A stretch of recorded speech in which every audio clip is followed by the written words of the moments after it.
Chapter 19. Counselling. And as soon as I got the key back in the lock, the wardrobe was locked shut. It didn't like that at all. It got really angry, banging on the sides of the wardrobe and all. But anyway, that's when I woke up, and you know the rest, explained William, finally stopping to take an eager bite of his bread. Eric hadn't said a word while William was recounting his experiences from the previous night. The dark expression on his face was hard for William to even look at, so he continued to avert his eyes as Eric silently stared down the road ahead.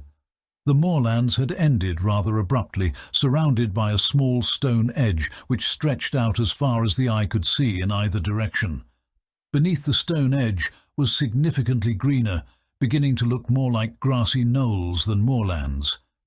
As they crossed the precipice from the moorlands and began travelling downhill, William could see small fences and stone walls separating clearly divided farmlands stretching as far as the eye could see. He looked over at Eric, who was still wearing a cold, dark expression on his face. "Where are we now?" asked William tentatively. "We are entering the Bleaklands," he responded quietly. William looked around at the grasslands which extended out all around them, with the beautiful farmlands in the distance. "Doesn't look that bleak to me," said William. "That's just because we're coming from Lackdorian," Eric replied.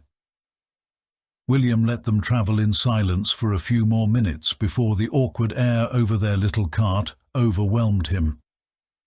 "I know you're angry, Eric, but I swear that I'm not trying to keep secrets from you.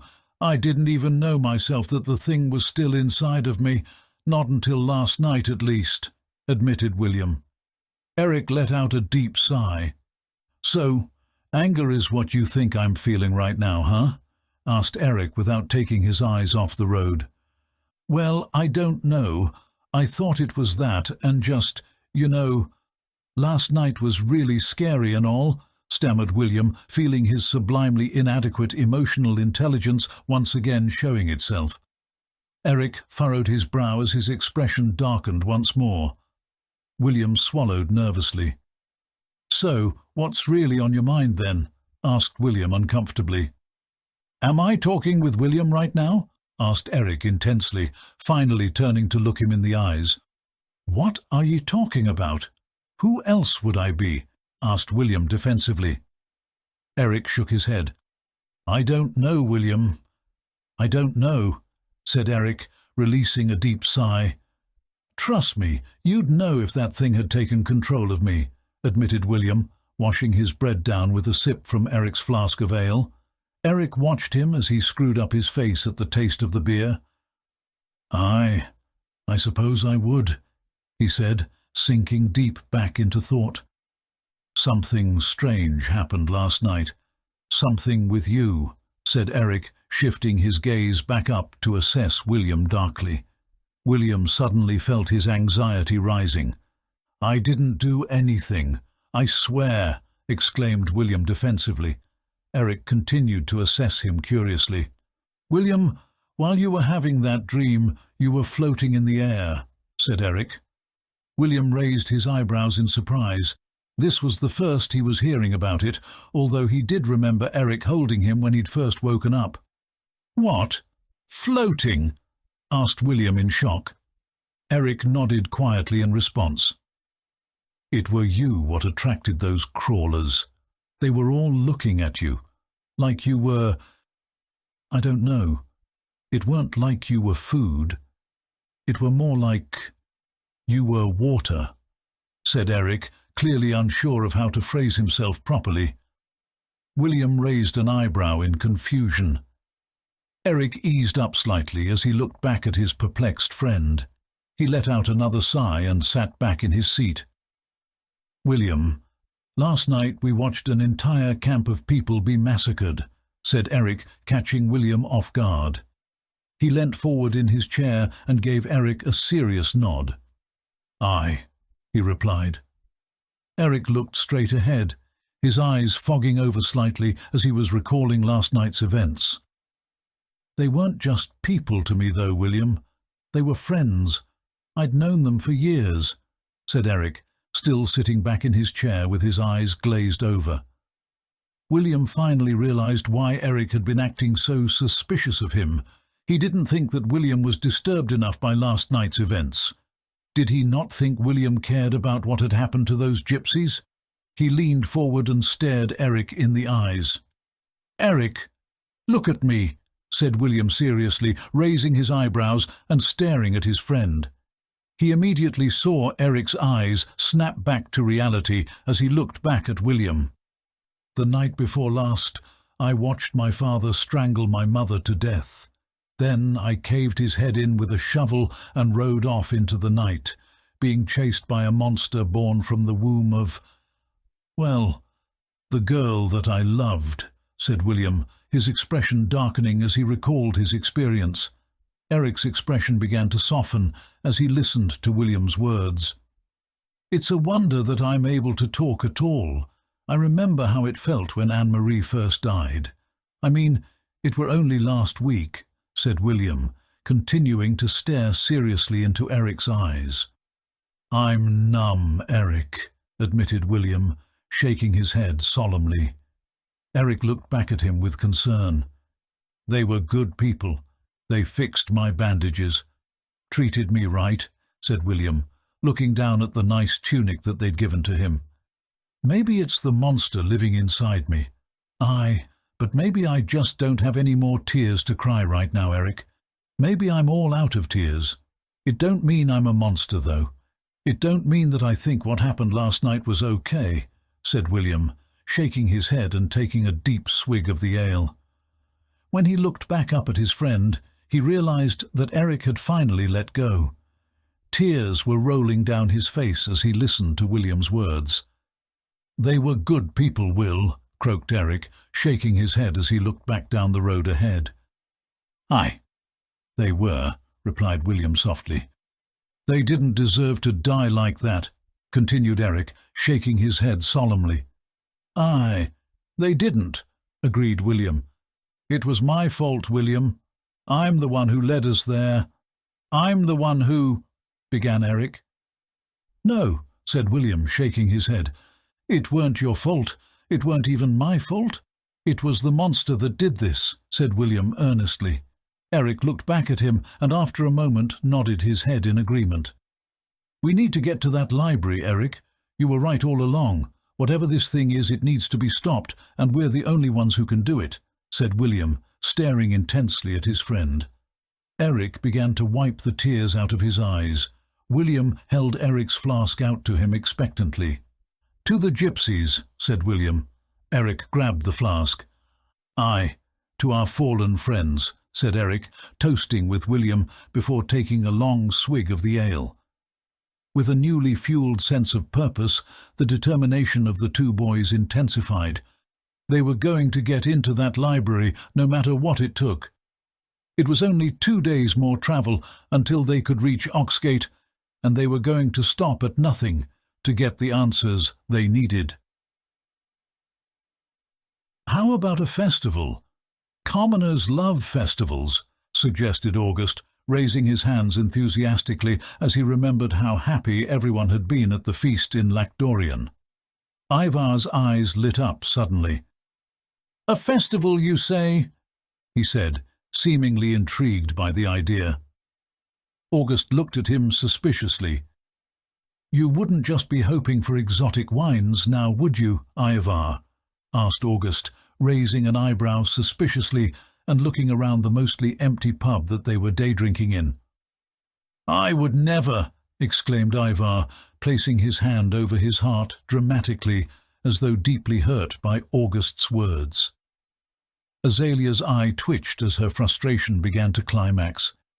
"Where did that stupid Chancellor go anyway?" she asked suddenly, taking an angry swig from her tankard and dropping down, resting her head on the table with a frustrated sigh. "Probably finding some way to weasel his way out of having to help us," guessed Ivar. "I don't think we've entertained my festival idea enough yet," said August, leaning back and crossing his arms.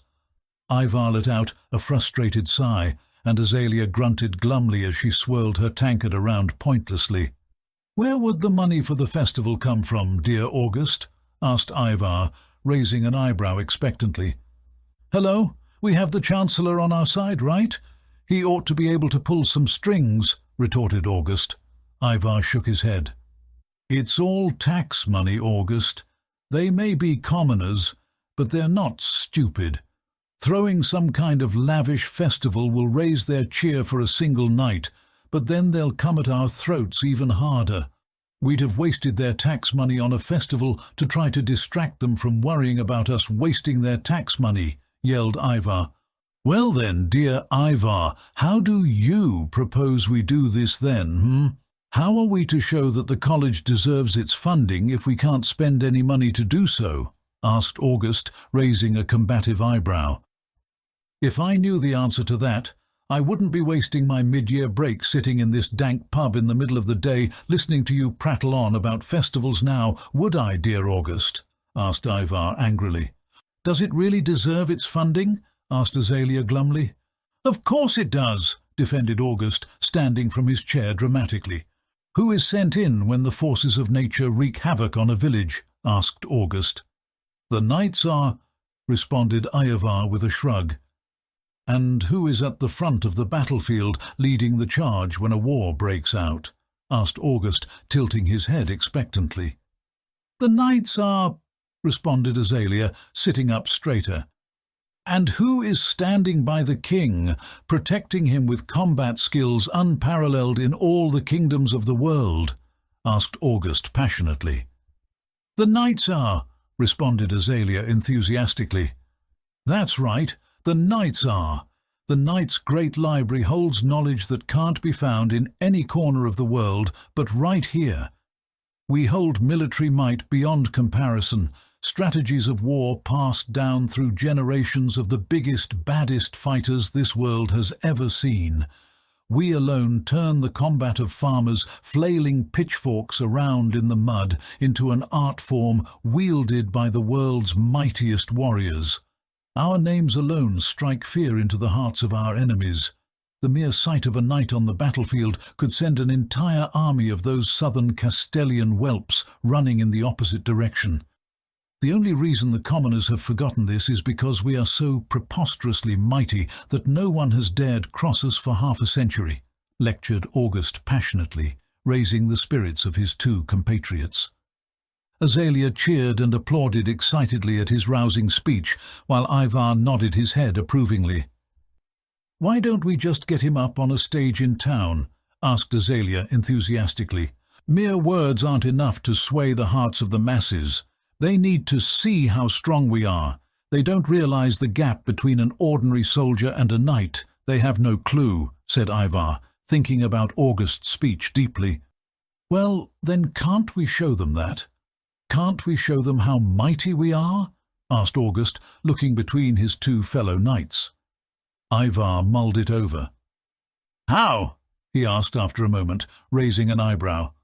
"What do you mean, how? We could hold some kind of battle, some kind of show to demonstrate our power," suggested August excitedly. "Between whom exactly?" asked Ivar, still confused. "Between the knights, of course. We've been sparring with one another for years," responded August. "If it's knights fighting other knights, that won't exactly demonstrate the power gap, now will it?" chipped in Azalea. "Well, fine. We can have a show match between ordinary soldiers and knights," compromised August, still excited by his idea. "Surely that wouldn't be safe for the soldiers, though," reasoned Ivar in concern. "The knights could hold back. Come on, we've been sparring for years. We know how to hold back," insisted August. "But if we're holding back, they won't see our true might, so what's the point? Also, wouldn't this just make the soldiers look bad? We'd just be shifting the taxation concerns onto the army. There's no way the Duke would be satisfied with that solution," said Azalea, her shoulders drooping a little as the cracks in the plan started to show. August stared back at her, stammering for a retort, but not really being able to think of one. The three knights sat in despondent silence for a moment as they realized why the Duke had dropped this responsibility onto them. What could they even do? If a Duke couldn't solve the problem, What hope did the three of them have? Ivar let out a loud sigh. "What do commoners want?" he groaned exasperatedly, as though it were one of life's great mysteries. "It's not like they're foreign creatures, Ivar. They live in the same city as we do," responded Azalea, rolling her eyes. August's face lit up again. "You're right!" he exclaimed, slapping his hand against the table, startling both of the other knights. "They're in the same city as us. Why don't we just ask them what they want?" suggested August with a shrug. Ivar and Azalea looked at each other and raised an eyebrow. Ivar suddenly slapped the table himself, again startling Azalea. "Fantastic idea, August. While you're doing that, I'll go to the taxation office and ask the archivists there what past kings have done to solve similar problems," volunteered Ivar, standing up and finishing the last of his drink before beginning to make his exit. Azalea and August exchanged a knowing glance. "Not so fast, Ivar," said August, stopping Ivar in his tracks. "Let's put it to a vote. Whoever gets the most votes has to go and gather information from the commoners," suggested August. Ivar suddenly became flustered. But hold on a minute," began Ivar. "3, 2, 1, interrupted Azalea enthusiastically. August and Azalea both immediately pointed at Ivar. He lowered his hand and let out a defeated sigh. "Fantastic! Great work, Ivar. If you need Azalea or I, you'll be able to find us at the taxation office," said August happily as he and Azalea stood from the table. Ivar raised a finger to object, but then lowered it again and shook his head in defeat. It looked like he was going to the Oxgate markets, but how in the world was he supposed to fit in with the commoners? Chapter 20. Oxgate. Ivar looked around at the bustling marketplace uncomfortably. He let out a defeated sigh as he watched the commoners milling about busily. He had come here under cover, wearing common clothes and all, but it had taken him mere seconds to realize that short of bathing in horse shite, there was naught he could do to truly camouflage himself among the commoners. Every mannerism he had screamed that he was a noble. He looked around reticently at his fellow Oxgatans. What did they want? What made them tick? He tried to put himself in their mind frame, but was found wanting. Who could he even approach to talk to here? He looked around, but everybody was so busy going about their business that he felt like randomly accosting one of them would be an extremely out-of-place exchange. That being said, standing here awkwardly at the side of the marketplace made him seem just as out of place. The only other people who didn't seem to be doing much were a few vagrants and vagabonds. Perhaps he'd seem least out of place approaching one of them. Everybody else seemed to be avoiding them like the plague, so that'd certainly be a good place to start if he didn't want to draw attention to himself. He saw a one-legged pauper sitting on a canvas sack beside a baker's stall, tucking into a mostly rotten apple. He cleared his throat and approached the man. "Pardon me for interrupting your meal, good fellow, but might I proposition you for some information regarding your day-to-day life within our fair city?" asked Ivar politely. The pauper stared up blankly at Ivar before looking over his shoulder to see if he'd been talking to someone else. After a moment of silence, the pauper screwed up his face in confusion. "You what?" he asked. Ivar shifted uncomfortably on his feet and cleared his throat again. Clearly he hadn't quite gotten the knack of the common tongue. Tell me, matey, friendo, what is it that you want in life?" asked Ivar awkwardly, trying his best to mimic the common tongue. The pauper looked up at the hawker at the stall beside them, who had by now stopped shouting about sweet rolls and was also staring at Ivar, just as perplexed as the pauper was. "What are you on about?" asked the pauper confrontationally, clearly not sure of whether he was being insulted or not. Ivar raised his hands defensively. "I'm just asking you, if you could have anything, what is it that you desire?" asked Ivar, frustrated that he'd been tasked with this troublesome job. "Coins," replied the pauper, holding out his muddy hands expectantly. Ivar rolled his eyes. "Besides that?" "Food," replied the pauper, again holding out his hands expectantly. "Food, you say?" thought Ivar aloud, bringing his hand up to his chin as he began absent-mindedly stroking his goatee while he considered the pauper's request. Food. It seemed simple enough, but ultimately it would equate to the same thing as money as far as the Duke was concerned. Ivar let out a sigh. "What about in a more general sense? What do you want from life, overall?" asked Ivar, looking between the pauper and the baker. The two of them looked at each other, perplexed by his question. "Right now?" asked the baker. Ivar turned to him excitedly. "Yes, right now. What is it that your heart desires?" asked Ivar. "For you to sod off and stop causing trouble around my stall," said the baker, waving a dismissive hand at him. Ivar gasped in surprise, flabbergasted that a commoner would speak to him in such a way. He suddenly remembered that he was dressed up as a commoner and appeared to be bullying a random vagrant.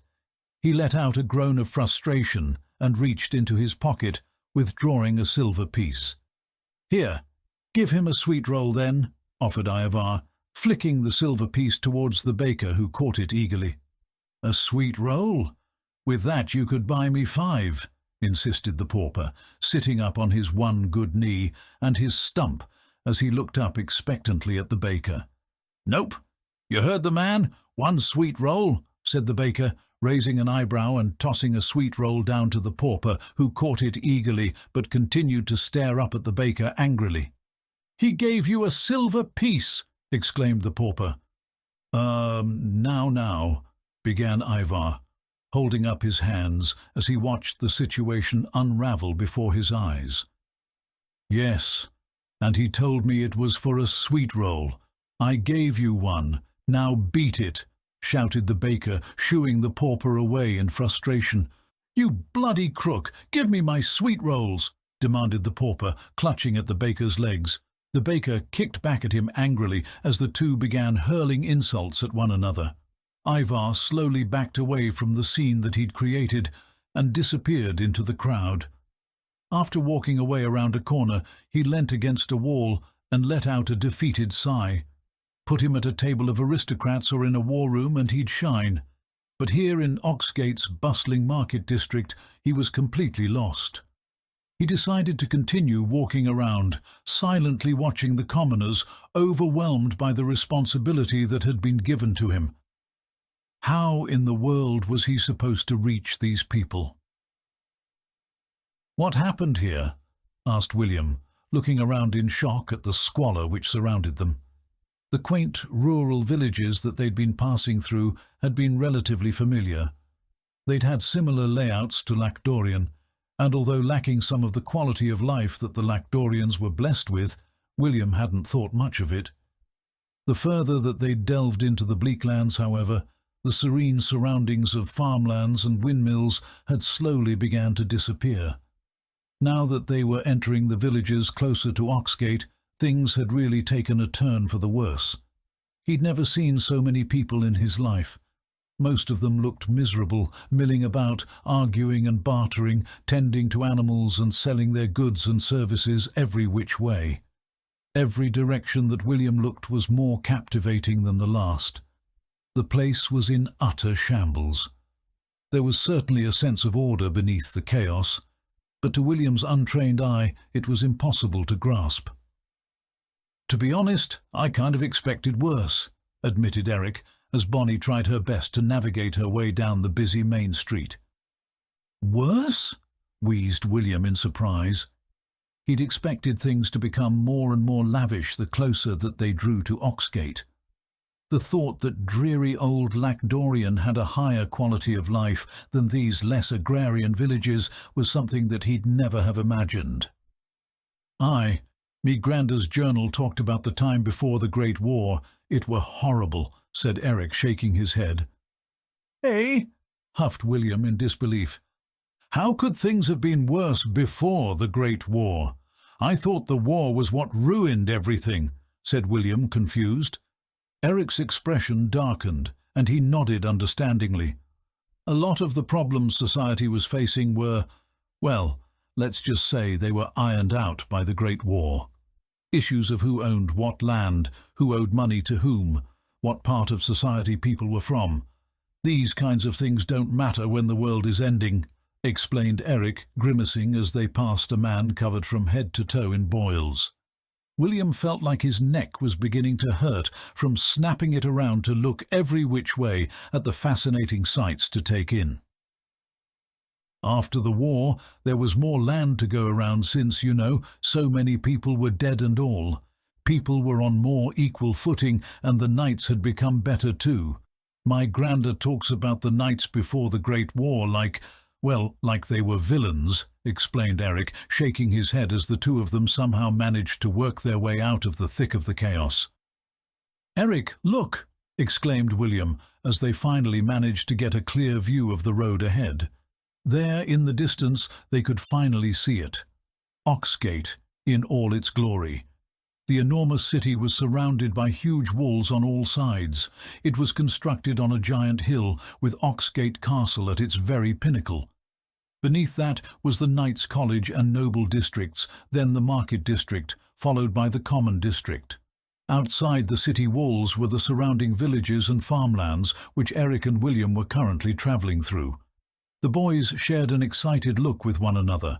Neither of these two farm boys had ever imagined that they'd actually get a chance to travel all the way to Oxgate, but here they were. "William, look! There it is!" shouted Eric excitedly, pointing towards an enormous old ruined stone gateway that was in the middle of a wheat field. "What is that thing?" asked William, confused as to why such a thing existed at all. It was clearly exceptionally old, having been weathered away considerably. Whatever structure it had been attached to had completely crumbled away.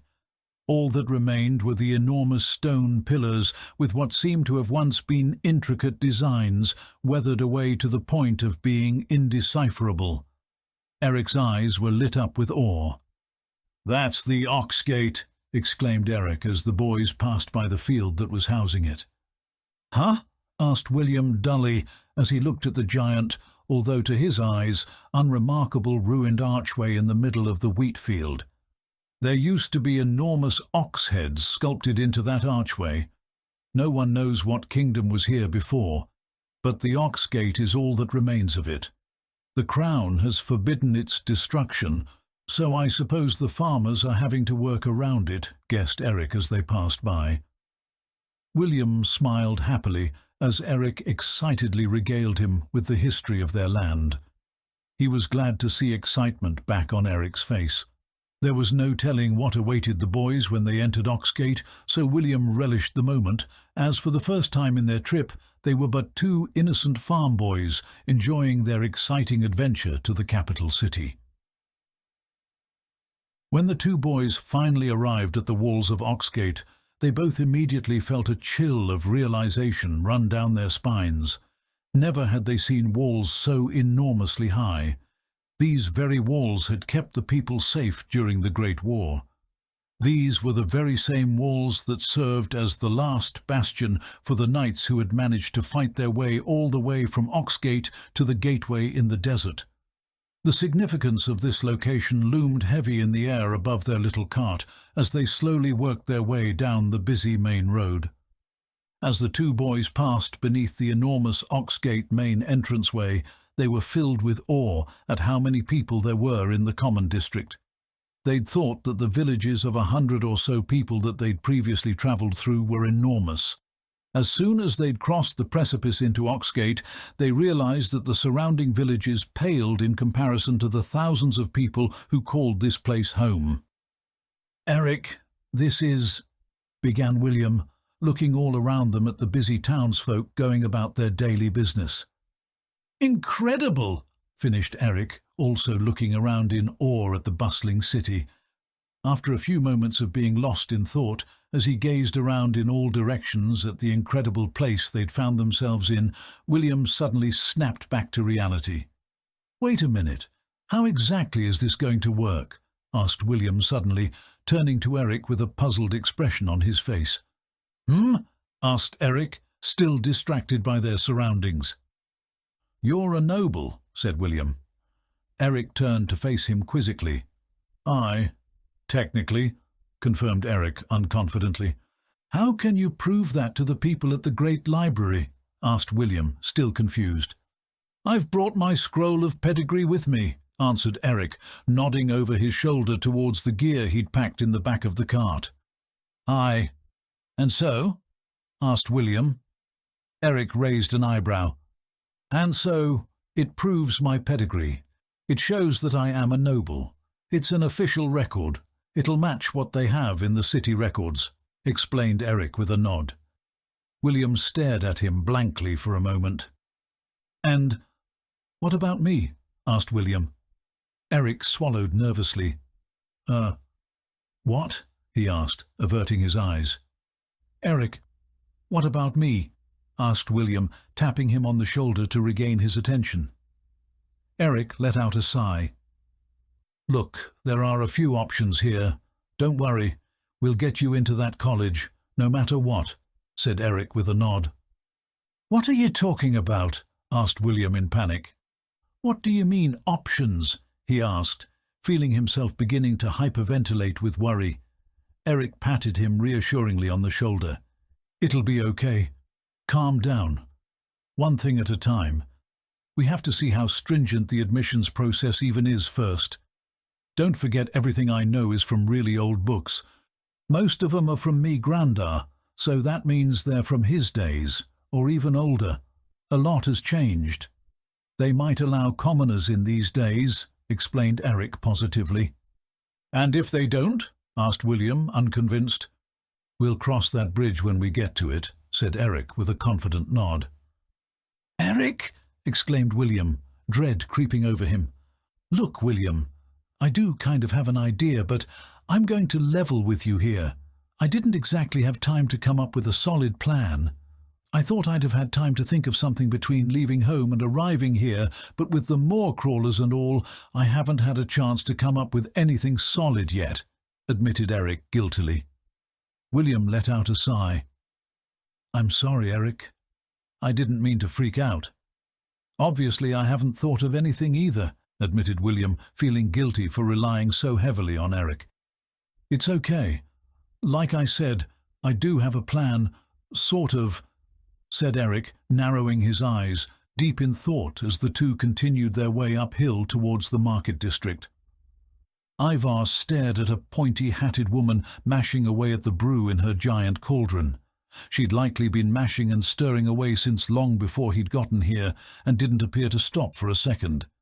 He mused over how even some knights he'd met wouldn't have the stamina to carry out her duties every day. "Oi!" exclaimed an older lady at him, snapping him back to reality.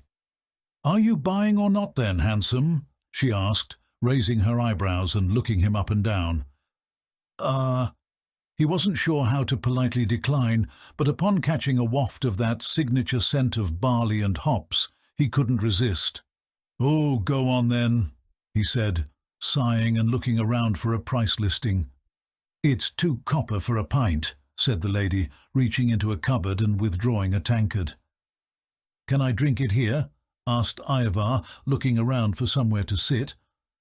"Course you can, love," she said with a wink, filling the tankard with ale and holding out her hand expectantly. "Oh, here," said Ivar, reaching into his pocket and withdrawing a silver piece which he tossed over to her. "Oh my!" exclaimed the lady, her eyes lighting up when she caught the silver. "For that price, could it be that you're expecting some other services from me too?" she asked, lifting her dress suggestively. "What? No!" exclaimed a very flustered Sir Ivar. She immediately cackled. "I'm only joking. Let me get your change, love," she said, turning to access her coin pouch. No, that's fine, you keep it," said Ivar with an awkward smile, not wanting a bunch of useless copper pieces jingling around in his pocket. She raised her eyebrows in surprise. "Thank you, sir," she said earnestly, handing Ivar his tankard. "Ye can keep the tankard at that price," she said with another cackle. Ivar smiled politely as he began searching for somewhere to sit down. Although she'd said he could drink it here, he didn't want to hang around awkwardly at the front of her business. He let out a sigh and walked over to a random wall and leant against it to drink his ale. He had to admit, despite being low-quality stuff, it tasted pretty good being this fresh. He closed his eyes and let out a deep sigh after taking a swig from his tankard. If Azalea and August were going to force him to be here, the least he could do is try to enjoy himself a little. But what had he even accomplished so far? He'd caused a fight to break out, got lost in the markets, and then bought some cheap ale. It wasn't exactly going to solve the Duke's problem. He cringed as he imagined how August and Azalea would react if he went back completely empty-handed. He struggled to communicate with the commoners at the best of times, but approaching them at random and questioning them about their political concerns. That went way beyond anything that he was comfortable doing. He was just going to keep his eyes peeled and see if he could find an opening to provide him insight into the hearts of the commoners. He opened his eyes back up and began to look around again. As he looked downhill, that's when he saw it. There, slowly working its way up the main street of the market district, was a horse and cart carrying the Rothmane boy that he'd hoped he'd seen the last of back in Mistfall. He stared at Eric and William's cart with his mouth agape as it slowly wobbled its way up the hill towards him. What in the world were those two rural farm boys doing in Oxgate? He furrowed his brow nervously. There was only one reason he could imagine for them being here, and that was to sell information about the Mistfall incident. If those two were to tell the Chancellor's office the full story of what happened in Lacdorian, he and both of his knightly compatriots were totally screwed. The secrets that they'd left out of their report could easily be spilled by the mouth of the Rothmane boy, and if it was, then being stripped back to the rank of squire wouldn't just be a mere threat, it'd be a guarantee. Chapter 21. The Deadly Secrets of Mistfall. "Halt!" shouted a guard, holding his hand up in Bonnie's face, causing her to draw to a stop. William looked over at Eric fearfully, but was relieved to see that he looked quite confident. "What business have you in the upper district?" asked the guard, rounding the side of their cart and looking over it curiously. "I am Eric, of the house Rothmane.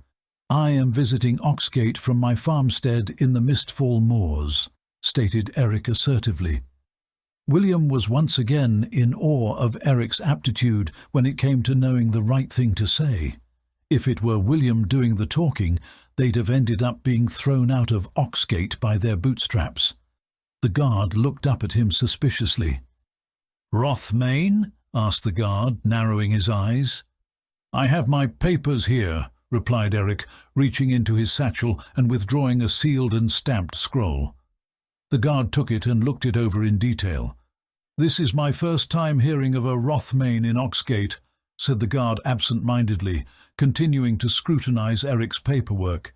"Yes, well, as I said, I'm visiting from our farmstead in the Mistfall moors," reiterated Eric, watching over the guard keenly as his pedigree was examined. The guard hummed, still reading the paperwork in detail. After a moment he looked back up at Eric and William suspiciously. "You don't look like nobles," he thought aloud. William blushed as he remembered that he was still wearing the vibrant green tunic that the gypsies had given to him.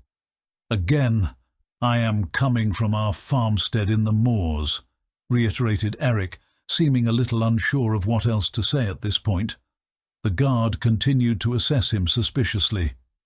"This birth date would only make you 14, exclaimed the guard incredulously. William and Eric stared back at him blankly.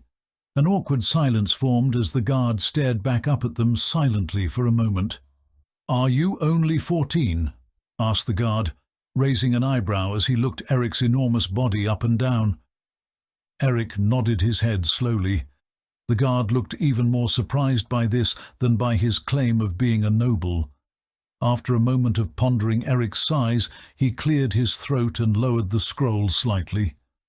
"Well, Your papers certainly look authentic, but," thought the guard aloud, again looking over the contents of their carriage.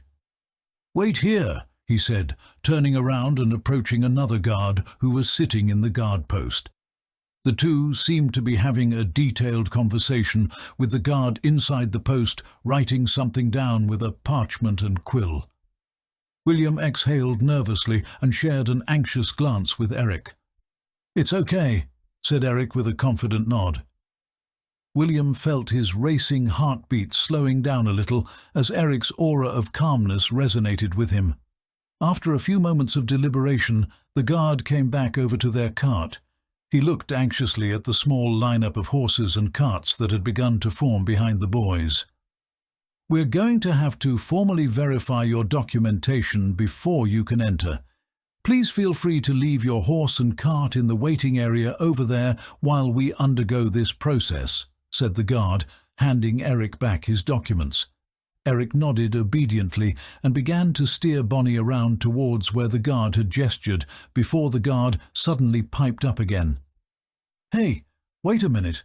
Your friend there, if he's a noble, I'll need his documents too," said the guard. William again felt his heart beginning to race. "He's my aide," replied Eric simply.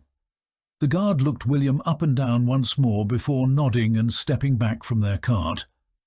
William breathed a deep sigh of relief as Eric led Bonnie away from the gate and over to the waiting area. "Eric, that was—" began William. "Don't celebrate too soon," interrupted Eric, shaking his head. "It ain't over yet," he said, looking over towards the guard post.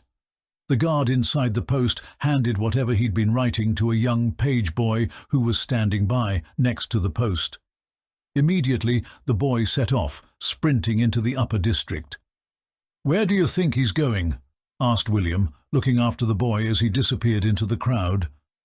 "Probably to check my details against the official census," said Eric, seeming to have centered himself a bit better now. "Will it be on there?" asked William, suddenly feeling a little more worried. Eric was about to reply, but then caught himself. "I've never filled out any census details. I don't think they take census of people living in the moors since, well, it's pretty much just me and Pa. I know me Pa's never been to Oxgate either, so maybe it'll still be in Granda's name," thought Eric aloud. "Do you mean your granddad? Or your great-granddad?" asked William. Eric shrugged. "I honestly have no idea whether my great-granddad even had to fill out paperwork to set up his farm in the moors. Nobody owned the land back then, and he was a war hero, so we'll just have to wait and see," replied Eric with an anxious sigh. William looked back towards the entranceway to the upper district anxiously. Just where was that page going, and would they have the records that the boys needed? As the two knights approached the gate out of the noble district, they were buried deep in an engrossing discussion. "So, let's get this straight then. If he walks through those gates without having gathered any information at all, you have to give my eldest squires a private combat training session before their exams," said Azalea, raising an eyebrow expectantly at August. "Yes, precisely. But if he returns to us having gathered some completely unrelated, entirely useless information, you have to take my eldest squires to one of those fancy tea parties and teach them proper etiquette," parried August, raising his own eyebrow. "You're on," said Azalea, shaking August's hand enthusiastically. As soon as the two turned back towards the gate and took in the sight on the other side, their merry mood immediately dropped. There, on the other side of the gate, were William and Eric, sitting in the waiting area by a guard. Just what were they doing here, and what kind of trouble was it going to cause for the three knights? "How long do you think they'll be?" asked William, his stomach rumbling with both hunger and anxiety. Eric shook his head. "I've no idea," said Eric with a sigh. Suddenly somebody grabbed Eric by his arm, causing him to jump in his seat and cry out in surprise. "Shh!" hushed Ivar, looking over his shoulder as he held on to Eric's arm. "Sir Ivar!" exclaimed William and Eric in tandem. "Yes, it's me," said Ivar, shaking his head. Eric and William exchanged a confused glance with one another. "Why are you dressed like a commoner?" asked Eric, looking over Ivar's floral-scented, pristine brown tunic and trousers, which he'd clearly never worn before. "That's a private matter," replied Ivar, raising an eyebrow. "Why are you here, Rothmane? I thought we had an agreement," he suddenly hissed, again looking over his shoulder anxiously. "What? I'm terribly sorry, but I don't recall that," said Eric, genuinely trying to remember ever agreeing with Ivar that he wouldn't come to Oxgate. Ivar let out a knowing chuckle before crossing his arms, seemingly impressed. "Ha! So that's how you're going to play it, huh?" asked Ivar incredulously. William and Eric shared another confused look with one another. "What do you want, Rothmane?" asked Ivar with a sigh. "We're trying to get into the upper district," replied Eric, holding up his scroll of pedigree and showing it to Ivar, who raised an eyebrow. "That's it?" he asked. Again, Eric and William shared a confused glance. "Fine. And let's say you managed to find your way into the upper district. I don't suppose you'd be heading to the Chancellor's office by any chance now, would you?" asked Ivar, staring up at the two of them smugly, as though he'd caught them red-handed. "No," answered Eric, confused. "No?" exclaimed Ivar in surprise. "Surely not." "The Duke!" gasped Ivar, seemingly flabbergasted by Eric's audacity. "What? No," replied Eric again, confused about how he'd even get an audience with either of these aristocrats. "We just want to get into the Knights' College," added William suddenly. Ivar looked up at him, apparently having considered him part of the architecture until he'd spoken. "The college?" exclaimed Ivar, looking back up at Eric, who nodded affirmatively. Ivar looked at the two of them skeptically. "And why do you want to go there?" he asked warily. "We want to enroll," replied Eric honestly. Ivar seemed surprised at first, but then a knowing expression crossed his face. "Fine, you win. But this is it, Rothmane. If I help you get into the college, we're even," replied Ivar sternly. "Even? But you don't—" "Oh," began Eric, before William interrupted him by elbowing him in his side. "Okay, we have a deal," replied Eric, shaking hands with Ivar, who seemed quite proud of himself. "Great, follow me then," said Ivar, grabbing Bonnie by her harness and beginning to lead her back over towards the guard post. As they approached, the guard who'd initially greeted them let out an annoyed sigh.